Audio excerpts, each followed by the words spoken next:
ഇതെന്താ സാധനം? ഇത് നിങ്ങളെ ഏറ്റവും വലിയ തൗഹീദിന്റെ ഏറ്റവും വലിയ ആളാണ് ഇബ്നു അബ്ദുൽ വഹാബ് അല്ലേ? അത്തൗഹീദ് എഴുതിയാണ് ആ ഇബ്നു അബ്ദുൽ വഹാബ്. നിങ്ങളെ മുജാഹിദ് സെന്റർ പ്രസിദ്ധീകരിച്ച പുസ്തകത്തിൽ ഞങ്ങളെ പ്രഭാവ കേന്ദ്രം, ആ കേന്ദ്രം എഴുതിയത് കേട്ടോ. ആ കേന്ദ്രം എഴുതിയ ഇതില് ഇതാ അഹ്കാമുൽ മൗത്ത്, ഇതിൽ പറയുന്നു മരിച്ചുപോയ ആളുകൾക്കാണ് ഒന്നും പറ്റാത്തല്ലേ.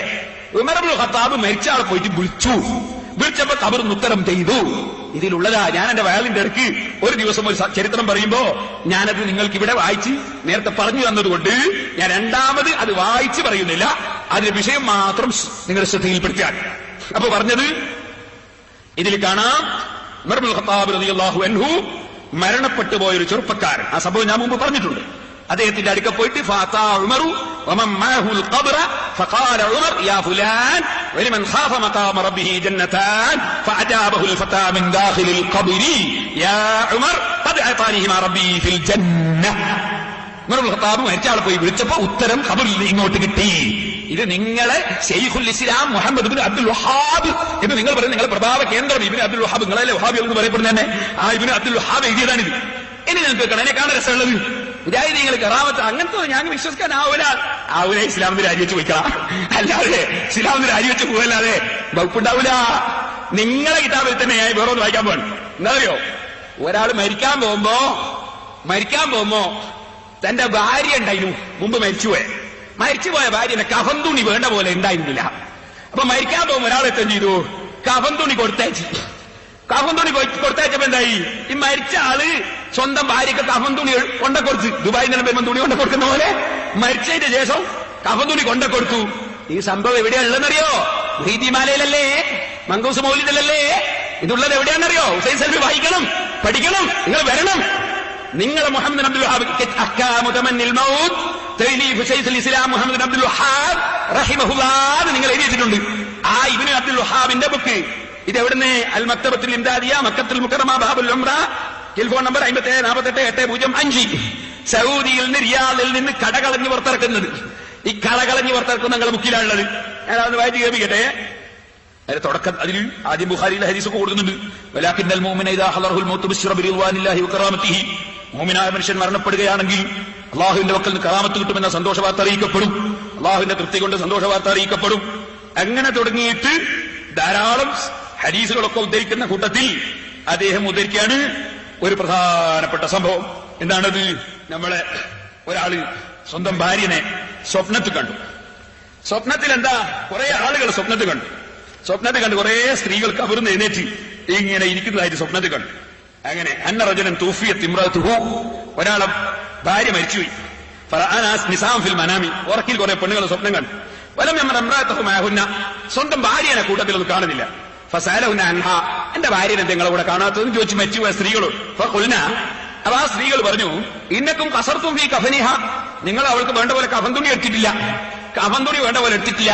അതുകൊണ്ട് ശരിക്കും തുണി മുപ്പായല്ല ഞാൻ മംഗലത്തിനൂലാണ് പെണ്ണുങ്ങന്മാര്. അതുപോലെ ആ ഒരു കഫൻ തുണി മതിയാകത്തോണ്ട് വരായിട്ടാണ്. ഫയ്യ തസ്തഹീ തഖ്റുജു മാന, നിങ്ങളെ ഭാര്യയ്ക്ക് ലജ്ജയാണ്, നാണാണ് ഞങ്ങളോട് വരാൻ. ഫഅതർ റജുലുൻ നബിയ്യ സല്ലല്ലാഹു അലൈഹി വസല്ലം, അങ്ങനെ അദ്ദേഹം റസൂലുള്ളാഹിനെ സമീപിച്ചു. ഫഅഖ്ബറഹു, റസൂലുള്ളാഹിനോട് വിവരം പറഞ്ഞു. ഖാല നബിയ്യു സല്ലല്ലാഹു അലൈഹി വസല്ലം, അപ്പോൾ റസൂലുള്ളാഹി പറഞ്ഞു ഉൻദുർ ഹൽ ഇലാ ഫിഖത്തിൻ മിൻ സബീൽ, ആ മരിച്ചുപോയ ഭാര്യയ്ക്ക്, ആ ഭാര്യയെ സംബന്ധിച്ച് പറഞ്ഞു ശരിയാണെന്ന് ഉറപ്പുവരുത്താൻ ആ ഭാര്യയ്ക്ക് തുണി എത്തിച്ചു കൊടുക്കാൻ വല്ല വയ്യുണ്ടോ എന്ന് നീ നോക്കണം. ഫാത്താ റജുലൻ മിനൽ അൻസാരി, അങ്ങനെ ഈ സഹാബി അൻസാരികൾപ്പെട്ട ഒരാളുടെ അടുക്കൽ പോയി. ഖദ് ഹദറത്തുൽ വഫാത്തു, അയാൾക്ക് മരണം ആസന്നമായിട്ടുണ്ട്. ഫഅഖ്ബറഹു, മരണം ഹാജരായ അൻസാരിയോട് ഈ വിവരം പറഞ്ഞു എന്റെ ഭാര്യയ്ക്ക് കുറച്ച് തുണി എത്തിച്ചു കൊടുക്കണം, നിങ്ങളേതായാലും അങ്ങോട്ടല്ലേ പോകുന്നത്, ഇങ്ങനെ വിവരം എത്തിച്ചു പറഞ്ഞു. ഫഖാലൽ അൻസാരിയു, അപ്പൊ അൻസാരിയായ സഹാബി പറഞ്ഞു ഇൻകാന യുബല്ലിഗുൽ മൗതാ ബല്ലൗതു, ഏതെങ്കിലും മരിച്ചവനെ എത്തിച്ചു കൊടുക്കാൻ സാധിക്കുമെങ്കിൽ ഞാൻ എന്തായാലും എത്തിച്ചു കൊടുക്കും, ഞാൻ അതിനുള്ള വകുപ്പുണ്ടായിക്കോളാം. ഫതൂഫിയൽ അൻസാരിയു, അങ്ങനെ അൻസാരിയായ സഹാബി വഫാത്തായി.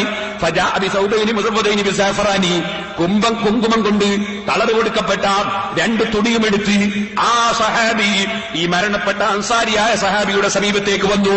ഫജഅലഹുമാ ഫീ കഫനിൽ അൻസാരി, അങ്ങനെ ആ കഫൻ തുണി ഭാര്യയ്ക്ക്, മരിച്ചുപോയ ഭാര്യയ്ക്ക് എത്തിച്ചു കൊടുക്കാനുള്ള കഫൻ തുണി ഈ അൻസാരിയുടെ കഫൻ തുണിയുടെ ഉള്ളിൽ വെച്ചു കൊടുത്തു. ഫലമ്മാ കാനൽ ലൈലു, അങ്ങനെ രാത്രിയായപ്പോ റഅന്നിസ്വത, നേരത്തെ സമ്മേളനത്തിൽ വന്ന പെണ്ണുങ്ങളെയൊക്കെ ഇപ്പോഴും കണ്ടു. പെണ്ണുങ്ങളൊക്കെ കണ്ടു. നോക്കുമ്പോ സ്വന്തം ഭാര്യയും കൂട്ടത്തിലുണ്ട്. ഈ സ്വന്തം ഭാര്യയും ഇപ്പൊ വന്നിട്ടുണ്ട്. അസ്ഫറാനി, കൊടുത്തയച്ച 2 തുണിയും ആ ഭാര്യ ധരിച്ചിട്ടുണ്ട്. ആ നിനക്ക് ഭാര്യ വന്നത് കണ്ടു. അള്ളാന്റെ റസൂലിന്റെ കാലത്ത് ഇങ്ങനെ ഒരു സംഭവം നടന്നുവെന്ന് മുജാഹിദേ കാന്തപുരം എഴുതിയതല്ല, ഉള്ളാളന്തങ്ങൾ എഴുതിയതല്ല, കീയന ഉസ്താദ് എഴുതിയതല്ല, കണ്യത്ത് ഉസ്താദ് എഴുതിയതല്ല, സുന്നത്തി ജമാഅത്തിന്റെ ഒരൊറ്റ ആലിമും എഴുതിയതല്ല. മുജാഹിദ് സെന്ററിൽ നിന്ന് പ്രസിദ്ധീകരിക്കുന്ന ഇസ്ലാഹി പ്രസ്ഥാന ചരിത്രത്തിന് രാമുഖം എന്ന പുസ്തകത്തിൽ ഇബ്നു അബ്ദുൽ വഹാബാണ് ഞങ്ങൾ പ്രസ്ഥാനം തുടങ്ങിയതെന്ന് പറയുന്നു. മദ്ഹബിനെ വിമർശിച്ചുകൊണ്ടാണ് തുടക്കമെന്ന് പറയുന്നു. അങ്ങനെ മദ്ഹബിന്റെ ഇമാമിങ്ങളെ തള്ളിയിട്ട് പുതിയ ആശയം കൊണ്ടുവന്നു എന്ന് നിങ്ങൾ പറഞ്ഞ നിങ്ങളെ സ്ഥാപക നേതാവായ മുഹമ്മദ് ഇബ്നു അബ്ദുൽ വഹാബിന്റെ സ്വന്തം കൈകളെ കൊണ്ട് കൈപ്പടത്തിൽ എഴുതിയിട്ട് സൗദി അറേബ്യയിലെ അദ്ദേഹത്തിന്റെ ജന്മനാട്ടിൽ നിന്ന് അച്ചടിച്ച് മക്കത്തുൽ മുകറമയിൽ നിന്ന് പ്രസിദ്ധീകരിച്ച അഹ്കാമു തമന്നിൽ മൗത്ത് എന്ന ഗ്രന്ഥത്തിലാണ് മരിച്ചു പോകുന്ന വ്യക്തിയുടെ കയ്യിൽ കബന്തുണി കൊടുത്തയച്ചിട്ട് കബറാലിക്ക് കിട്ടിയിട്ട് അതും ധരിച്ചിട്ട് ഹാജരായ വിവരം നിങ്ങൾ എഴുതി വെച്ചതെന്ന് നാദാപുരത്തെ മുജാഹിദ് മാഷന്മാരറിയോ?